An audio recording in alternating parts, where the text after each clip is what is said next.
Innal hamdalillah nahmaduhu wa nasta'inuhu wa nastaghfiruh wa na'udzu billahi min shururi anfusina wa sayyiati a'malina. Man yahdihillahu fala mudilla lahu wa man yudlil fala hadiya lahu. Wa asyhadu an la ilaha illallah wahdahu la syarika lah wa asyhadu anna Muhammadan abduhu wa rasuluhu la nabiyya ba'dah. Allahumma salli ala Muhammad wa ala ali Muhammad kama sallaita ala Ibrahim wa ala ali Ibrahim wa barik ala Muhammad wa ala ali Muhammad kama barakta ala Ibrahim wa ala ali Ibrahim fil alamin innaka Hamidum Majid. Amma ba'da, qala Allah Ta'ala fil Qur'anil Karim, ya ayyuhalladzina amanu taqullaha haqqa tuqatih wa la tamutunna illa wa antum muslimun. Wa qala ta'ala, ya ayyuhan nas ittaqu rabbakumul ladzi khalaqakum min nafsin wahidah wa khalaqa minha zawjaha wa batha minhuma rijalan katsiran wa nisaa'a wattaqullaha alladzi tasaaluna bihi wal arham innallaha kana 'alaikum raqiba. Wa qala ta'ala, ya ayyuhalladzina amanu taqullaha wa qulu qawlan sadida yuslih lakum a'malakum wa yaghfir lakum dhunubakum wa may yuti'illaha wa rasulahu faqad faza fawzan 'azima. Amma ba'da, fa inna asdaqal hadits kitabullah wa khairal hadi hadi Muhammad sallallahu alaihi wasallam wa syarral umur muhdatsatuha wa kullu muhdatsatin bid'ah wa kullu bid'atin dalalah wa kullu dalalatin finnar. Ayyuhal ikhwah rahimani wa rahimakumullah, sebenar-benar perkataan adalah firman Allah Azza wa Jalla. Sebaik-baik teladan adalah teladan Nabi Muhammad sallallahu alaihi wasallam. Dan seburuk-buruk perkara adalah perkara yang dibuat-buat di dalam agama. Dan setiap perkara-perkara yang dibuat-buat di dalam agama, diada-adakan di dalam agama adalah bid'ah, dan setiap bid'ah itu kesesatan, dan setiap kesesatan tempatnya adalah di neraka. Semoga Allah meluruskan kita semua, merapatkan barisan kita semua. Semoga Allah memberi kita semua taufik dan hidayah. Semoga Allah memberi kita keistiqomahan. Allahumma amin. Alhamdulillah, segala puji syukur bagi Allah. Wajib bagi kita selalu bersyukur. Minimal tidak berkurang ibadah kita, tidak berkurang keimanan kita, tidak berkurang tauhid kita, tidak berkurang keyakinan kita. Itu minimal menjaga kewajiban, menjaga keimanan, menjaga tauhid, Dan kalau bisa bersyukur itu menambahnya, meningkatkannya, meningkatkan kualitasnya. Ya dengan belajar, mendengarkan firman Allah, memahami, menghayati, mendatangi pengajian, mengkajinya, mengkaji firman Allah dan hadis sunnah Nabi Shallallahu Alaihi Wasallam itu untuk meningkatkan keimanan, dan itu diantara bentuk syukur. Bersyukur yaitu meningkatkan keimanan, meningkatkan meningkatkan peribadahan, meningkatkan zikir, meningkatkan amalan-amalan soleh kita yang sudah ada, kebaikan-kebaikan kita, sedekah-sedekah kita yang sudah berjalan. Alhamdulillahirabbil alamin. Semua itu berkat Allah Subhanahu wa taala. Dan salawat serta salam semoga selalu tercurahkan kepada baginda Nabi Yuna Rasulullah sallallahu alaihi wasallam, Nabi yang hampir dibunuh oleh paman-pamannya, Nabi yang selalu dakwah. Ketika berdakwah selama 10 tahun tidak ada yang menjawab, diusir. Ketika berdakwah diusir, hingga datang orang-orang dari Madinah yang mau berjuang bersama Nabi Muhammad SAW. Kemudian beliau wafat. Hingga sekarang kita selalu belajar dari sunnah-sunnah Nabi Muhammad SAW, sehingga kita bisa jadi yang orang tua bisa menjadi orang tua yang baik berkat sunnah Nabi Muhammad SAW. Istri kita bisa menjadi istri yang baik, salihah, berkat belajar dari sunnah Nabi Muhammad SAW. Dan masyarakat semuanya teratur karena semua belajar dari sunnah Nabi Muhammad SAW. Bahkan orang-orang kafir, realita orang kafir, mereka mengakui Nabi Muhammad SAW manusia terbaik, orang paling berhasil dalam sejarah Nabi Muhammad SAW. Allahumma salli ala Muhammad wa ala ali Muhammad. Ayyuhal ikhwah rahimani wa rahimakumullah. Allah Subhanahu wa taala berfirman, fi qulubihim maradun fazadahumullahu marada wa lahum azabun alimum bima kanu yakdzibun. Dalam hati mereka, yaitu orang munafik. Khutbah ini membahas, menyinggung tentang orang munafik, bukan bermaksud menuduh, tapi tujuannya adalah bermuhasabah, introspeksi diri, pengingat, peringatan. Dan ini dinaskan dalam Al-Quran, dan diantara tujuannya agar kita, menjaga diri kita, menjaga orang-orang sekitar kita, agar tidak tersebar kemunafikan. Fi qulubihim maradun, dalam hati mereka ada penyakit. Orang munafik, mereka ini orang munafik, di dalam hati mereka ada penyakit. Lalu ditambah Allah penyakitnya, itu namanya laknat. Di Al-Quran disebutkan seperti ini, itu berarti maksudnya laknat. Allah melaknat orang munafik yang dari sejak zaman Nabi sampai sekarang. Bukan hanya Allah yang melaknat. Yang melaknat orang munafik itu adalah Rasulullah, karena Nabi juga membaca ayat ini, surat Al-Baqarah ayat 10.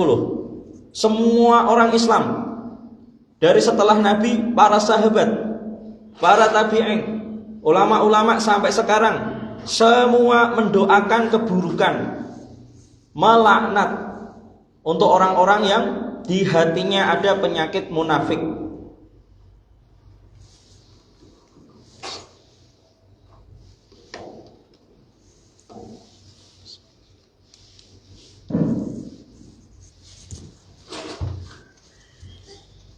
Ayat ini Allah melaknat. Inilah bentuk contoh di dalam Al-Quran. Allah Subhanahu wa ta'ala melaknat. doa keburukan. Gak hanya Allah yang melaknat, gak hanya Allah yang mendoakan keburukan, Rasulullah juga. Karena Rasulullah membaca ayat ini, para sahabat hingga sekarang, semua orang yang membaca Al-Quran, membaca ayat ini, surat Al-Baqarah ayat 10, mereka semua melaknat orang-orang yang di hatinya ada penyakit nifaq atau munafik. Dalam hati mereka ada penyakit. Allah berfirman seperti itu. Lalu Allah berfirman, lalu ditambah Allah penyakitnya, penyakit mereka ditambah Allah. Dan ditambah lagi Allah berfirman, bagi mereka siksa yang pedih, walahum adzabun alim bima kanu yakdzibun. Disebabkan karena mereka suka berdusta. Makanya berdusta itu termasuk salah satu sifat orang munafik. Jangan dibiasakan berdusta, jangan dibiasakan menipu, jangan dibiasakan berkhianat, jangan dibiasakan suka terlambat, meremehkan janji, ingkar janji. Itu semua sifat-sifat munafik. Ayyuhal ikhwah rahimani wa rahimakumullah, ketahuilah bahwa manusia itu bisa sakit, bisa terjangkit penyakit batin. Apa itu penyakit batin? Penyakit yang tidak nampak, gak kelihatan, di-scan dengan mesin apapun, dilihat, dicek dengan mesin apapun, tidak akan kelihatan karena penyakit batin. Ada lagi istilah lainnya dalam ilmu medis, yaitu disebut penyakit jiwa. Bentuknya nggak ada, karena itu penyakit batin, penyakit jiwa. Atau istilah lainnya depresi, istilah lainnya psikis, dan yang lainnya. Itu realita. Jenengan harus sadari itu. Hati-hati terhadap penyakit itu, menjaga diri sebaik-baiknya. Penyakit itu obatnya bukan pil, obatnya bukan berbentuk sirup atau pengobatan medis yang tertentu, bukan. Itu pengobatannya pengobatan khusus, terapi. Dan itu kalau orang sudah terkena penyakit jiwa, terapinya susah, penyembuhannya susah. Ketahuilah, ada penyakit namanya penyakit batin, penyakit jiwa, penyakit yang tidak bisa nampak, pengobatannya susah. Dan ketahuilah bahwa ada penyakit yang lebih susah, lebih menakutkan, yang bisa menyerang manusia, bisa menjangkit siapa saja, sampai ulama sebesar apapun bisa terjangkit, yaitu penyakit hati di dalam hatinya orang munafik. Apa saja itu? Apa saja penyakit-penyakit itu? Penyakit-penyakit yang ada di hati orang munafik. Ulama menjelaskan, ada yang mengatakan pertama keraguan. Kemudian yang kedua, ada yang menjelaskan penyakit itu adalah riya. Pengen dilihat, pengen dihargai, pengen dipuji, pengen dihormati, pengen dianggap, pengen diuwongke. Riya. Penyakit hati yang lainnya dikatakan ulama itu adalah khianat. Yang dimaksud penyakit hati itu khianat, ingkar janji, tidak amanah. Disuruh mengurus ini tidak amanah, disuruh mengurus uang umat tidak amanah, disuruh mengurus masjid tidak amanah, disuruh menjadi imam tidak amanah, dipercaya, tepatnya gitu, dipercaya menjadi imam tidak amanah, dipercaya menjadi ustadz untuk berfatwa mengisi pengajian tidak amanah, dipercaya menjadi pemimpin, penguasa, dipercaya rakyat tidak amanah, khianat. Kemudian ulama ada yang mengatakan penyakit hati itu adalah dendam. Dan ini semua orang bisa terjangkit ini, dendam dan kedengkian. Jika hati Anda selalu mudah panas, kalau Anda hatinya suka panas ketika melihat orang-orang beriman, ketika melihat orang-orang soleh, jika hati Anda panas melihat orang-orang beriman, orang-orang soleh, itu adalah penyakit hati.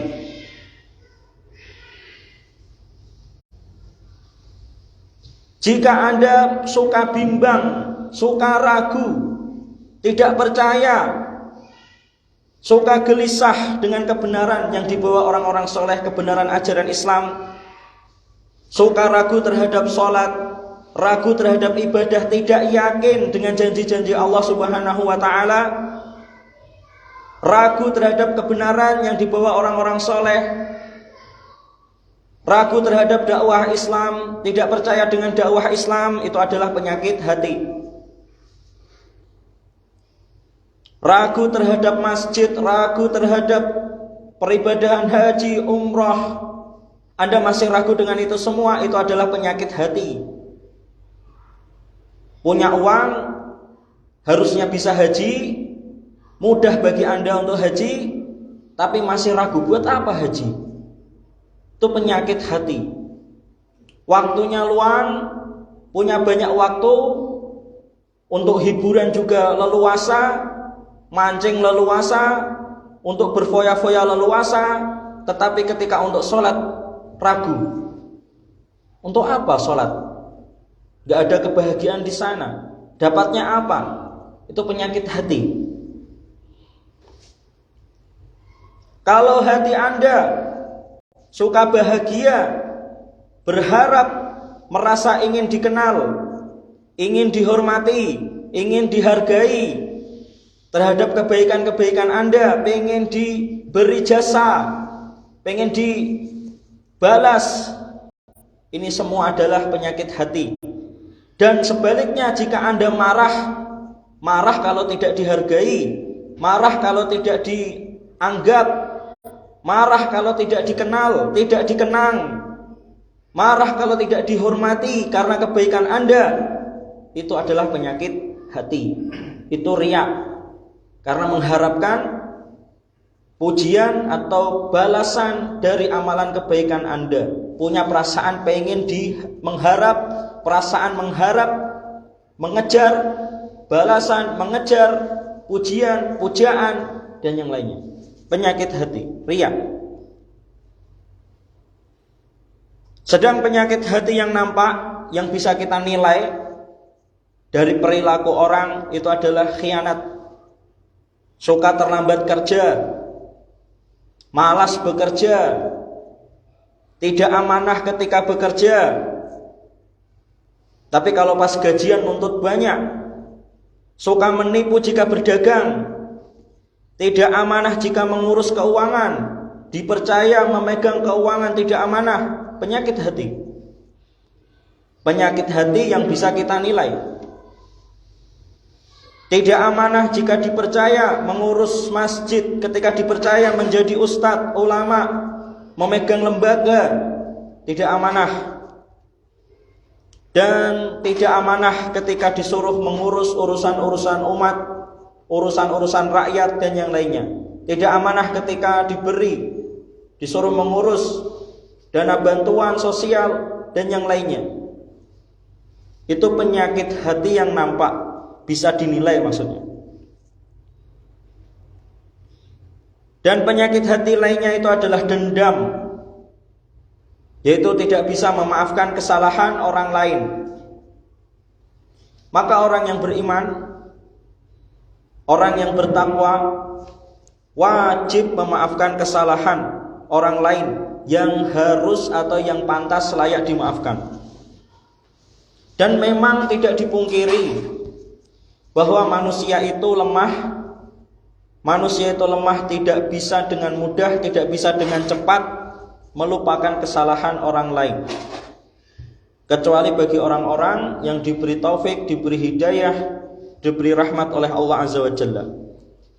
Meski begitu, meski kita susah untuk melupakan, meski kita lemah untuk melupakan kesalahan-kesalahan orang lain, tapi tetap wajib harus memaksakan diri memaafkan kesalahan-kesalahan orang lain, walaupun belum bisa, walaupun susah untuk melupakannya.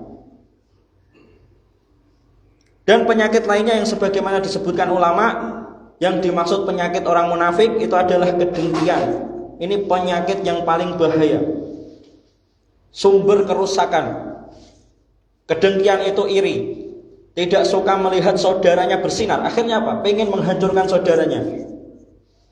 Tidak suka melihat temannya menjadi kaya. Akhirnya apa? Pengen menghancurkan temannya, menghalangi temannya. Tidak suka melihat anaknya menikah dengan orang yang tidak disukainya. Akhirnya apa? Menghalangi anaknya hingga tidak nikah-nikah.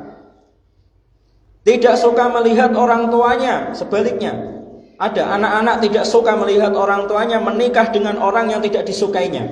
Akhirnya menghalangi orang tuanya, menginginkan kegagalan kepada orang lain, mengharapkan perceraian terhadap orang lain, menginginkan usaha orang lain hancur, dan yang lainnya. Itulah kedengkian, itulah iri, penyakit yang menyebabkan kerusakan di mana-mana, penyakit yang menyebabkan iblis dikeluarkan dari surga. Penyakit pertama yang menyebabkan dosa pertama kali dilakukan oleh iblis.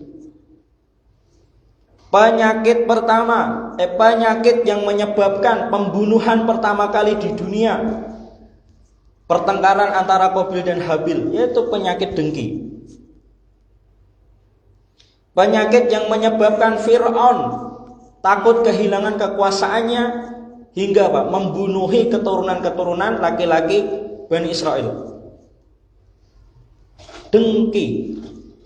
Penyakit yang menyebabkan saudara-saudaranya Nabi Yusuf menceburkan Nabi Yusuf ke sumur. Itulah dengki.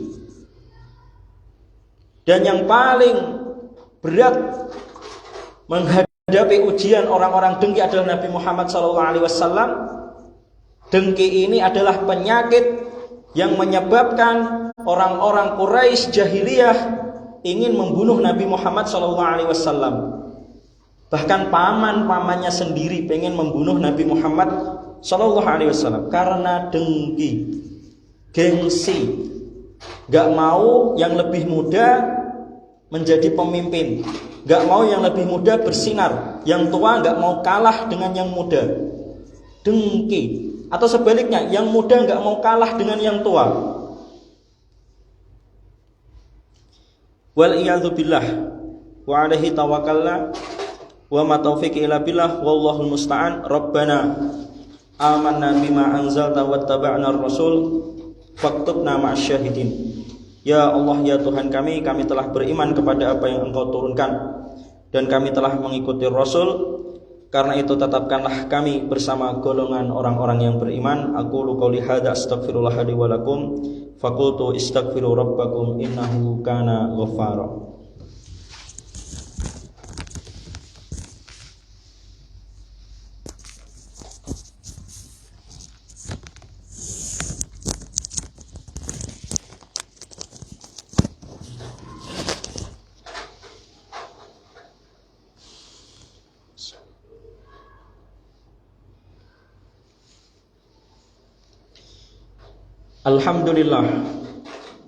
Alhamdulillahirabbil alamin wa bihi nasta'in ala umurid dunya waddin. Asyhadu an la ilaha illallah wahdahu la syarikalah wa asyhadu anna Muhammadan abduhu wa rasuluhu. Allahumma salli ala Muhammad wa ala ali Muhammad wa sallim wa barik amma ba'da. Qala Allah Ta'ala fil Qur'anil Karim, ya ayyuhalladzina amanu taqullaha haqqa tuqatih wa la tamutunna illa wa antum muslimun. Ayyuhal ikhwah rahimani wa rahimakumullah, berhati-hatilah terhadap penyakit-penyakit hati orang munafik. Selain penyakit itu bahaya dan banyak menyebabkan kerugian dan kerusakan, penyakit itu juga menyebabkan laknat dari Allah dan orang-orang yang beriman. Maka dari itu dinaskan di dalam ayat ini bahwa Allah dan Rasulullah berserta sahabat dan orang-orang soleh, seluruh orang-orang yang beriman mendoakan keburukan bagi orang-orang munafik yang memiliki penyakit-penyakit yang sudah disebutkan ini tadi. Maka Allah berfirman, fazadahumullahu marada, artinya lalu Allah tambahkan pada mereka penyakitnya. Ini adalah laknat. Inilah yang dinamakan doa keburukan yang sangat menakutkan.